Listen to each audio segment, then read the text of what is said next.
স্থায়ীভাবে স্থাপন করে দিয়েছে।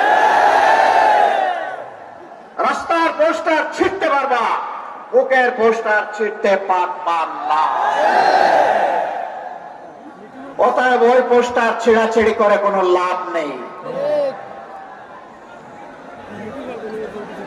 দিশাহারা হয়ে, হতাশ হয়ে, ক্ষুব্ধ হয়ে চূড়াগলিতে কেউ যদি হাঁটার চিন্তা করেন, তাহলে প্রয়োজনে আরেকটা 5 আগস্ট অনুষ্ঠিত হবে ইনশাআল্লাহ।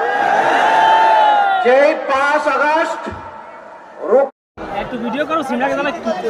ইতিমধ্যে বিশেষ অতিথি সহ সম্মানিত অতিথিবৃন্দের, নেতৃবৃন্দের মুখ থেকে আপনারা গুরুত্বপূর্ণ বক্তব্য শুনেছেন। এক এক করে স্বাধীনতার 54 বছর অতিবাহিত হয়েছে। এই 54 বছরে স্বাধীন বাংলাদেশের জনগণের লালিত স্বপ্ন অনেকটাই বাস্তবায়িত হয়নি।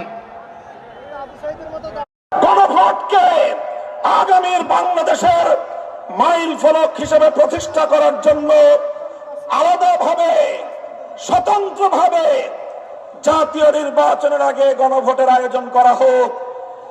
কিন্তু আমরা দেখছি যারা জুলাই সনদের, যারা জুলাই বিপ্লবকে আন্তরিকভাবে গ্রহণ করতে পারে নাই, যারা জুলাই বিপ্লবের বৈষম্য বিরোধী চেতনাকে ধারণ করতে পারে নাই, যারা জুলাই বিপ্লবের ফ্যাসিবাদ বিরোধী সংগ্রামকে ভালোভাবে গ্রহণ করতে পারে নাই, ষড়যন্ত্র করে পর্দার পেছন থেকে করা হয়েছে।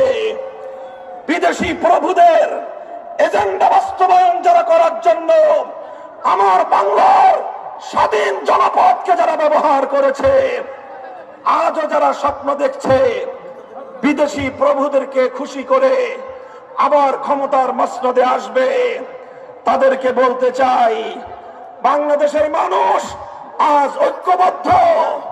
বাংলার মানুষ আজ রাজপথে অবস্থান নিয়েছে। আমরা রাজপথে নেমেছি। জুলাই সনদ, জুলাই وأصحابه أجمعين. أعوذ بالله من الشيطان الرجيم. بسم الله الرحمن الرحيم.